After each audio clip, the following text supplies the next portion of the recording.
This handshake in Brussels does not cancel criticism at home. From Democratic Unionists in Northern Ireland to Scottish nationalists, there's still opposition. It's worse even than Theresa May's deal. It takes Scotland out of the EU, out of the single market, out of the customs union, all against our will. It would put us at a competitive disadvantage with Northern Ireland. For the DUP, Boris Johnson lost his nerve at a critical stage in the negotiation and gave away too many concessions.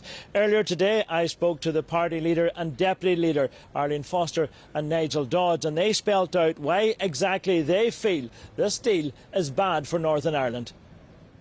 Certainly this gives us a border in the Irish Sea in terms of VAT, in terms of customs and in terms of single market rules without any consent that is meaningful for the people of Northern Ireland. We believe it is not in the interests of Northern Ireland, either economically, and I've explained all of that around a border essentially for not just regulations but for goods. We have different VAT rules and we have no effective consent over any of those rules. So all of that taken in the round means that we cannot support this deal. I think that the Bain Act has forced Boris Johnson into somewhat of desperation measures. In order to avoid trying to get an extension, he has been too eager by far to get a deal at any cost.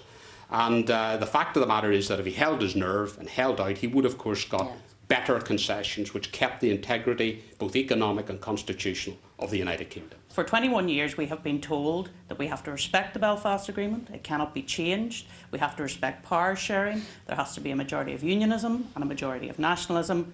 This, when it comes to the withdrawal agreement bill, if it passes on Saturday, will change the Northern Ireland Act from 1998. People need to be aware of that and people need to reflect on that, because if we're going down this route in terms of majority rule, what does that mean for devolution? What does it mean for the return of devolution? And all of those things will have to be taken into account.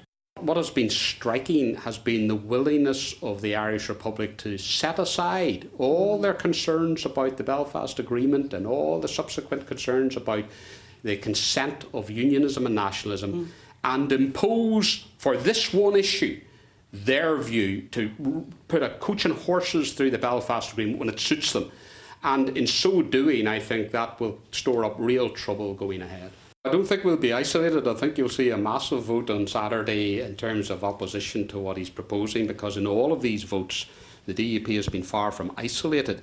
And remember, whatever happens on Saturday, and it remains to be seen, this is only the first stage of a very long process, because he has to get this into legislation. And there will be dozens of amendments, and that has to be supported by a range of politicians. And I think there will be people in the House of Commons who will seek to amend this bill, and we will play a very crucial role in each of those votes. So Saturday is not the be-all and end-all. There's a long way to go in all of this.